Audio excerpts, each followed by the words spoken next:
మీ బట్టలకి సాఫ్టింగ్ ప్రొటెక్షన్ ఇచ్చే సరైన ప్రొడక్ట్ ఎలిమ్ ఫ్యాబ్రిక్ కండిషనర్.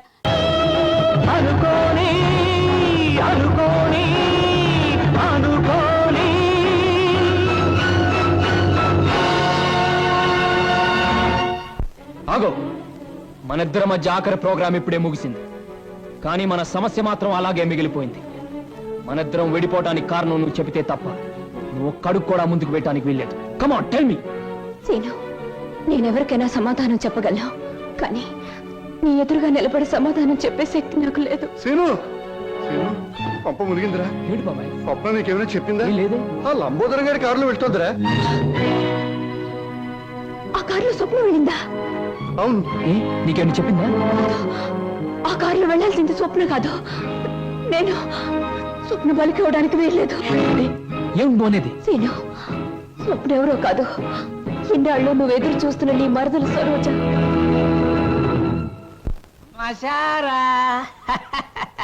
ఆల్రెడీ సరుకు రెడీ. మాట మీద నిలబడే మనిషి అండి.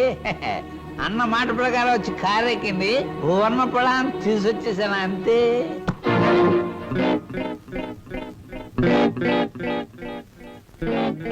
ఇదేమిట్రా పాత్ర మారిపోయింది? నేను మాట పడే రకం కాదు, కావాలంటే దగ్గరగా చూడండి. ఓరి యాదవా, ఇది లలిత కాదురా, స్వప్న. నిజమే. ఎవరు ఎవరు ఎవరది? అమనాథలు నువ్వా? ఎక్కినప్పుడు చూడలేదు, ఇక్కడ తీసుకొస్తున్నప్పుడు చూడలేదు. ఇప్పుడు మాత్రం పోయిందే ఉంది బాబు. అది వచ్చేదాకా దీంతో సరసలాడండి. ఇప్పుడు వెళ్ళి అసలుగా నటు వచ్చేసా. ఒరే నిశాచరా, ఇన్నాళ్లకు నువ్వు ఒక మంచి పని చేసావురా. ఒకటి తెమ్మంటే రెండొచ్చేలా చేసావురా. వీళ్ళిద్దరి మధ్య ఏదో గూడి పుటాణి ఉంది, వెళ్ళి తీసుకురా ఆ బటాణీని. అలాగే దేవరా. ఆగు, ఇందులో మరెవరి ప్రమేయం లేదు. నేను కావాలని వచ్చాను. లలితను మాత్రం వదిలే. ప్రోగ్రాం ఫిక్స్ అయ్యాక అనుకున్న టైంలో ఆడది నా పక్కన ఉండకపోతే, ఛీ, నువ్వు మా వంశంలో తప్పబుట్టామని మా తాత ముత్తాతలు, వాళ్ళ తాత ముత్తాతలు కూడా కల్లోకొచ్చి లేపి మరీ తిడతారు. అది కాదు, నువ్వు నన్ను కోరుకున్నావు, నేను నీకు లొంగిపోతున్నాను. నేనేమైనా సరే లలితను మాత్రం వదిలే. ఎలాగైనా శ్రీనివాస్కి లలితకి అనుకున్న ముహూర్తానికి పెళ్లి జరగాలి. నువ్వేం చెప్పినా చేస్తాను, పెళ్లి జరగడానికి వీల్లేదు అంటుంది లలిత. నువ్వేం చెప్పినా నేను చేస్తాను, ఆ పెళ్లి జరగాలి అంటుంది స్వప్న. ఇది మిస్టరీయా, హిస్టరీయా, లేక హిస్టీరియానా? లేదు, నేను చిన్నప్పటి నుంచి మా బావ కోసమే బ్రతికాను. ఎవడా బావా? శ్రీనివాస్ నా సొంత బావ. మా మేనత్త మేనమావలు జమీందార్ శ్రీధర్రావు గారిని కాపాడాలని పొలం తగాదాల్లో చనిపోయారు.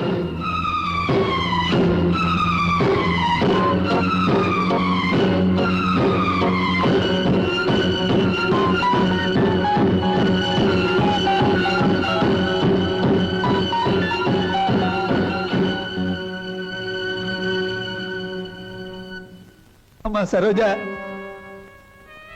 నా పేరు నీకెలా తెలుసు? అమ్మా, నేను నీ నాన్ననమ్మా, నీ నాన్నని. లచ్చిని సీన్ని అమ్మేసి నేను దూరం చేసిన దుర్మార్గుండి అమ్మా, దుర్మార్గుండి. బాబు బాబు, మీకు దండం పెడతాను, మీ కాళ్ళు అట్టుకుంటాను. అది నా కన్న కూతురు బాబు, దాన్ని ఏం చేయకండి. వదిలేండి బాబు, వదిలేండి. భలే చెప్తున్నావురా. అసలు నువ్వు నా దగ్గర తీసుకొచ్చే ఆడపిల్లలందరూ ఇటుక బిడ్డలు కాదురా, ఎవరో ఒకరు కన్న బిడ్డలే. అసలు ప్రాంతీసారా ఎందుకు కనిపెట్టారో తెలుసా? ఇలాంటి పరిస్థితుల్లో ఉపశాంతి కలుగజేయడానికి. ఈ సమాజంలో సెంటిమెంటు విలువ కేవలం ఒక పెగ్గు ప్రాంతి. బాగా తాగు, నీ బాధలన్నీ అవును నాన్న, ఎందుకు అనవసరంగా బాధపడతా? ఆత్మీయత, అనురాగం ఏనాడో వదిలేసి నీ ప్రపంచంలో హాయిగా బ్రతుకుతున్న మనిషివి నువ్వు. మళ్ళీ అవి గుర్తు చేసుకోకో. మత్తు దిగిపోతే ఈ సంఘటన చాలా భయంకరంగా కనబడుతుంది. పుట్టగానే తల్లిదండ్రులు బిడ్డను ఉయ్యాల్లో వేస్తారా, ఊహ తెలిసాక విద్యాబుద్ధులు చెప్పిస్తారా, వయసు వచ్చాక పెళ్లి చేసి అత్తవారింటికి పంపిస్తారా. కానీ నువ్వు ఇవేమీ చేయకపోయినా ఈ రోజు నలుగురు నీ కూతురుని అనుభవించడానికి ఒక వ్యభిచారిని కావడానికి పంపిస్తున్నావు నాన్న. నువ్వు నేను తండ్రి కూతుళ్ళు అని ఈ నిజం ఈ నాలుగు గోడల మధ్య చచ్చిపోని. నిజం ప్రపంచానికి తెలిస్తే బంధాలకు అనుబంధాలకు మమకారాలకి మనుగడకి సంస్కారానికి సభ్యతకి విలువే ఉండదు. నీ చేతులతో ఎంతో మంది ఆడపిల్లల్ని గడప దాటించావు. నన్ను వాళ్ళల్లో ఒకళ్ళనుకుని నవ్వే, ఏ బాధ ఉండదు. వద్దమ్మా, ఏ తండ్రికి ఎట్టాంటి తెచ్చొద్దు. ఎప్పటికైనా నేను తండ్రిగా ప్రవర్తించబోతే నేను చేసిన పాపాలకి ఆ దేవుడు కూడా క్షమించడమ్మా. అసలు ఈ ప్రపంచంలో తండ్రి అనే పదానికి అర్థమే ఉండదు. ఉందిరా, ప్రతి మాటకు అర్థం ఉంది. అర్థం వెనుక అనర్థం ఉంది, అనర్థం వెనుక వ్యర్థం ఉంది. నాలాంటి వాడి ప్రతి మాటకు ప్రతి పదార్థం ఉంది. ఎవరిన్ని గింతినా, ఎవరిన్ని రంకెలు వేసినా, శీలమని కొందరెచ్చినా, నా మాటలు అశ్లీలమని విమర్శించినా, అన్ని రకాల పిట్టలు రెక్కలు టపటపా కొట్టుకుని ఆ పిట్ట కోసం ఈ పిట్ట, ఈ పిట్ట కోసం ఆ పిట్ట, రెండు రకాల పిట్టలు నా గూటికే చేరాయి. మేమే చిరంజీవులం, మా మాటే చిరంజీవి, మా బాటే చిరంజీవి. రావే ఏయ్, నా బిడ్డ ఒంటి మీద చెయ్యేసావా? చంపేస్తాను. ఏయ్, వదలరా, వదిలు.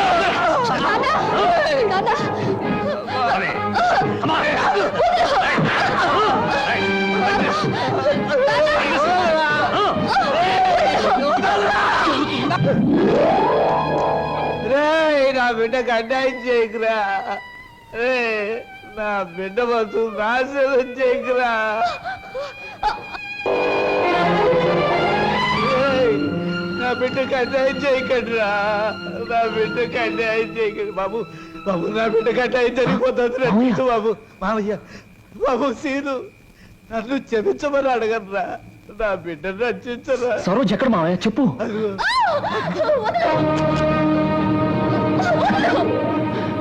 సరోజ, హరమదేవ శంభో శంకర. మీ హీరోలకి మీ పని ఉండదా? అసలు పని అయ్యాక రావచ్చుగా. పానకంలో పుడకలాగా అడ్డుపడి రభస చేయడం ఇదేనా మీ పని? ఇంకేమీ పని లేదా? రబస్ చేయటానికి కాదు, రక్తి కట్టించడానికి వచ్చాను. చూస్తావా? నేను నువ్వనుకున్నంత చవట దద్దమ్మన కాదురా. అంగబలంలో రారాజుని, ఆర్థిక బలంలో మహారాజుని. రేయ్, చవట దద్దమ్మల్లారా, వాణ్ణి చురుకు పిప్పిలాగా పిప్పి పిప్పి చేసి పచ్చడి కింద బాగా దంచేయండి. దాని లోపలికి నేను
వదులు బాబాయ్ వీడిని.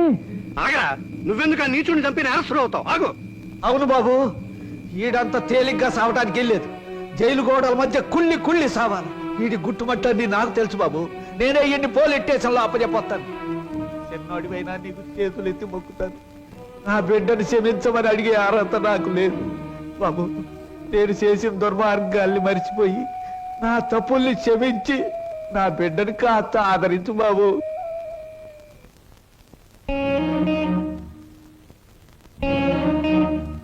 సరోజ, నా మాట వినకుండా మొండితనంగా వెళ్ళిపోవడం ఏం బాగోలేదు. ప్లీజ్ నా మాట విను, ఆగిపో. బావా తప్పు. బాటసారికి కొంతసేపే ఆశ్రయం ఇవ్వాలి గాని ఆగిపోమ్మని చెప్పకూడదు. నేను నీకేమీ కానేనేగా వెళ్ళిపోతున్నావు. సిల్లి, బావకు ప్రాణమైన నువ్వు నాకు ప్రాణమే. బాధపడకో. ఏమయ్యా రిక్షాలు తీసుకురండి. Saroja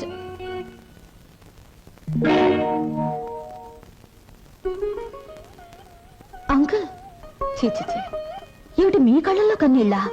no no no no, అవన్నీ నాకే సొంతం.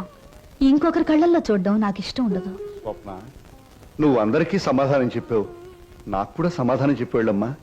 నువ్వు ఈ ఇంటికి వచ్చినప్పటి నుంచి నేను అభిమానించాను. నువ్వెవరో తెలిసిన క్షణం నుంచి నీ బాధను నేను కూడా పంచుకున్నాను. నువ్వు కోరుకున్న దక్కలేదని తెలిసిన మరుక్షణం నిన్న సొంత బిడ్డలా చూసుకున్నానమ్మా. అంకుల్, ఒక్కటి చెప్పమ్మా, ఈ ఇంట్లో మాతోనే ఉండి బిడ్డల్లేని మాకు ఓ బిడ్డ అవుతావా? మమ్మల్ని కాదని దూరంగా వెళ్ళిపోయి ఈ ముసలి వాళ్ళ కళ్ళల్లో కన్నీళ్లుగా మిగులుతావా? చెప్పమ్మా. అంకుల్, నువ్వెక్కాల్సిన ప్రతి ట్రైను మిస్ అయ్యి అందరికీ దూరం అయ్యావు. మా అందరికీ దగ్గర అవడానికైనా ఈసారి నువ్వు ట్రైన్ మిస్ అవ్వాలమ్మా. మా కోసం. అంకుల్, ఉంటాను అంకుల్, ఉంటాను, మీ దగ్గరే ఉంటాను. 1959లో నలుగురు హీరోలు ముగ్గురు హీరోయిన్లు కలిసి నటించిన చిత్రంలో 2 ఇంటర్వెల్లు 3 శుభాలు పడ్డాయి. ఆ చిత్రం పేరేమిటి? ఆ హీరోలు ఎవరు? హీరోయిన్స్ ఎవరు? 3 శుభాలు వేసిన నిర్మాత ఎవరు? ఆయన ఎవరో నాకు తెలియదు కానీ నేను మాత్రం కింద జన్మలో నీ పెళ్ళాన్ని నువ్వు మొగుడే ఉంటావు. అప్పుడు నేను ఏడిపించాను, ఇప్పుడు మాత్రం నన్ను నవ్విస్తున్నావు.